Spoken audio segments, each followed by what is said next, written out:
फिसाजोआथ' फार्स्टआव जेनेबा लांलाय लाबोलाय बेमार जादों आरो मोनसे खोथाखौ जोंथ' मिथिया जेनेबा बेमार जाबाय नालाय लांलाय लाबोलाय जाबाय थादों आरो बे फिसाजोआ मोजाङाव फैथों जेनेबा मोजां जानांगौ आरो असे जेनेबा रायजो राजानिफ्राय अनुदान आशिर्बाद मोजाङै खावलायहरदो आरो जेनेबा दा बबेयाव दं?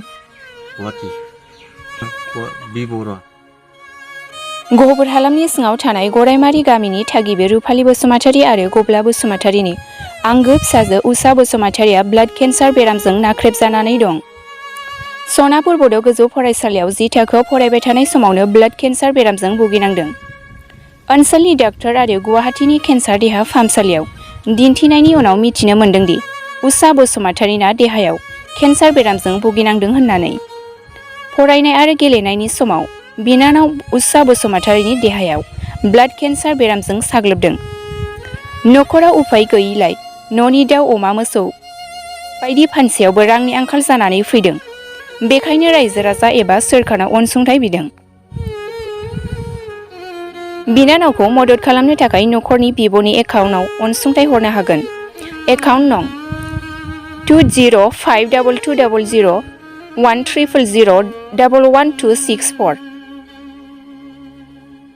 IFSC PUNV 02052220 कन्टेक्ट नं 9864731015 एकाउन्ट हल्डार नेम समिना बाउमातारी। फिसाजोआथ' फार्स्टआव जेनेबा लांलाय लाबोलाय बेमार जादों आरो मोनसे खोथाखौ जोंथ' मिथिया जेनेबा बेमार जाबाय नालाय लांलाय लाबोलाय जाबाय थादों आरो गहपुराव लांलाय लाबोलाय खनथामसो जादों आरो बे मेरगानाव लांदों ओमफ्राय बेनिफ्राय आरो लाबोफिनबाय बे आजायानो लांग्रा आरो मोनसे खोथायाव लांग्राया आजायानो अट'जों हरावसो लांदों आरो लांलाय लाबोलाय मायाव जानायमोन गिबियाव? मायाव जानायमोन बेमारा हाथायाव जाग्रोदों आरो जेनेबा बे हाथायानो बन्द जाबानो एकदम मोजां जागोन होननानै बुंदों आरो ओमफ्राय दा मा रिपर्टआव मा खोन्थादों? रिपर्टआव माने बेखौनो केन्सार ब्लाड होनना बुंदों आरो जेनेबा केन्सार ब्लाड बुंदों आरो ओमफ्राय दा मा बुंनो लुबैगोन नोंथाङा दायो? जेनेबा आं बेखौनो बुंनो लुगैदों जेनेबा मोजां जानांगौ आंनि फिसाजोआ बिदि आरो रायजो राजा आरो दानो जेनेबा आङो बयखौ खावलायजानो लुगैदों आंनि फिसाजोआ मोजाङाव फैथों जेनेबा मोजां जानांगौ आरो असे जेनेबा रायजो राजानिफ्राय अनुदान आशिर्बाद मोजाङै खावलायहरदो आरो जेनेबा दा बबेयाव दं? गुवाहाटि बिबरा केन्सार हस्पिटालाव जोंहा आंनि बिबथै गब्ला बसुमतारीनि फिसाजो उषा बसुमतारीया दा देग्लाय बे बोसोराव 10 थाखोआव सनापुर बर' हाइ स्कुलाव फरायनाय सासे फरायसा बियो हरखाबै मोनसे सिगाङाव गिबि माने हाथायाव ओंखाम जानो हाया बेबायदि हाथायाव सानाय जानानै बेराम जादोंमोन। बिनिफ्राय बियो बेखौ लकेलनि जोंनि खाथि खालानि लकेलनि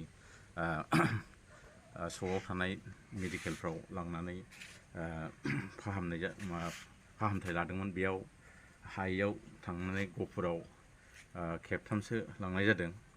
दा बेयाव हाथाइनि मोनसे डेन्टेल माबायाव मोजाङै फाहामथायखौ हामगोन खोमा होननानै लांदोंमोन, नाथाय बेयाव हायासै। न'आव लाबोबाय, न'आव लाबोनानै हाथाइजों थै गबाय थादों सानथामसोआव, आरो सानथामनि उनाव बारा जानानै बिसिनायाव गोलैनानै थादों। ओंखामबो जानो हायाखै, दैबो लोंनो हायाखै, बिदिनो गोब्राब जालांदों। हरखाबै हाथाइजों थै गनाया अभार जानानै आनलिमिट माने थैया गलांबाय थादों आरोना। बे गथ'आ बिराद गाज्रि अबस्थायाव दंमोन। आंबो गुबुन जायगायावसो दंहैयोमोन, फैनानै आङो नुफैबाय बिराद गाज्रि अबस्था। हरसे आं ओइदिनखालि बेमारिजों थाफादों बेयाव। बिनिफ्राय आङो बिथोन होना गालांदों थाबैनो नोंसोरो गुबुन जायगायाव लांदो होननानै थिग बिदिनो जिएनआरसियाव लाना थांदोंमोन। बेनिफ्राय दिनै जिएनआरसिनिफ्राय केन्सार हस्पिटालाव ट्रेन्सफार जानानै दिनै दा फाहामथायखौ होगासिनो दङ। दा फाहामथायखौ होनायाव दा इसोरनि अननायाव जाहाथे एसे मोजाङाव फैबाय। दा थेवब्लाबो दिनै बे न'खरनि अबस्थाया जोबोद गाज्रि।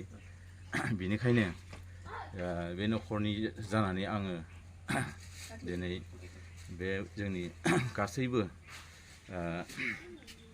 बिटिआरआव थानाय आरो बिटिआरनि बाहेरायाव थानाय गासैबो बर' रायजो राजाफ्रा अननानै जाहाथे बे न'खरखौ अनसुंथाइ होनानै जाहाथे बे बेरामिखौ नायनायाव जाहाथे मदद होगोन।